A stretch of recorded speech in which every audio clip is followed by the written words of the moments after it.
नमस्कार, मैं सौरभ शुक्ला और आप देख रहे हैं न्यूज़ 18। अभी दुनिया कोविड-19 की कड़वी यादों से पूरी तरह उबर भी नहीं पाई थी कि एक और वायरस ने दुनिया की नींद उड़ा दी है। नाम है हंता वायरस। एक polar expedition cruise ship MV हांडियस जो अंटार्कटिका की बर्फीली वादियों की सैर पर निकला था, वहां से मौत की खबर आई है। दक्षिण अटलांटिक में सफ़र कर रहे इस जहाज पर वायरस का ऐसा हमला हुआ कि 3 लोगों की जान चली गई। अब ये संक्रमण स्पेन से होते हुए दुनिया के 7 देशों तक पहुंच चुका है। लेकिन सबसे ज़्यादा डरावने वाली बात जानते हैं क्या है? इस वायरस का इंक्यूबेशन पीरियड, यानी ये शरीर में घुसने के 2 महीने बाद तक अपने लक्षण दिखा सकता है। MV हांडियस कोई आम जहाज नहीं है, ये एक एडवेंचर क्रूज है। सफ़र के दौरान अचानक यात्री बीमार पड़ने लगे। शुरुआत में लगा कि सामान्य फ्लू है, लेकिन जब जांच हुई तो पता चला कि ये हंता वायरस का एंडीज स्ट्रेन है। हालात बिगड़ने पर क्रूज को स्पेन में डॉक किया गया।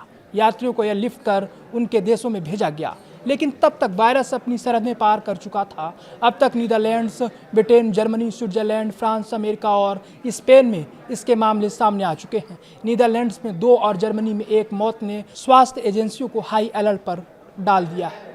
अब आप सोच रहे होंगे कि क्या ये भी कोविड जैसा है? इसका जवाब है हाँ भी और ना भी।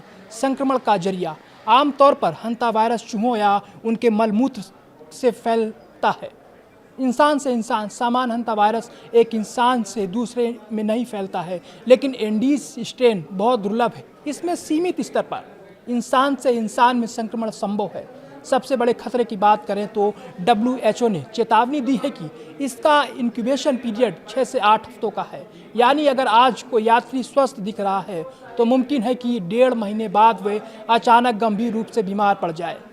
यही साइलेंट पीरियड दुनिया के लिए सिरदर्द बना हुआ है। विशेषज्ञों की चिंता वाजिब है। याद कीजिए, कोविड के शुरुआती दिन तब भी मामला कुछ ही देशों तक सीमित था, लेकिन अंतर्राष्ट्रीय उड़ानों ने उसे ग्लोबल महामारी बना दिया। MV हांडियस के यात्री अब अपने अपने घरों को लौट चुके हैं। भले ही उनके शुरुआती टेस्ट निगेटिव आए हों, लेकिन 2 महीने का खतरा अभी टला नहीं। हालांकि WHO ने साफ कहा है कि फिलहाल पैनिक होने की ज़रूरत नहीं है। इसकी तुलना कोविड से करना अभी जल्दबाजी होगी, क्योंकि हंता वायरस उतनी तेज़ी से नहीं फैलता। फिलहाल अंतर्राष्ट्रीय स्तर पर कॉन्टैक्ट ट्रेसिंग जारी है। डॉक्टर और संदिग्धों को आइसोलेशन में रखा गया है। दुनिया एक बार फिर ये समझ रही है कि आज के दौर में ग्लोबलाइजेशन के जितने फ़ायदे हैं, संक्रमण फैलने का खतरा भी उतना ही बड़ा है। अगर आप या आपके किसी जानने वाले ने हाल ही में अंतर्राष्ट्रीय यात्रा की है और बुखार या सांस लेने में तकलीफ जैसे लक्षण महसूस हो रहे हैं, तो तुरंत डॉक्टर से संपर्क करें, सतर्क रहें, क्योंकि सावधानी ही सबसे बड़ा बचाव है।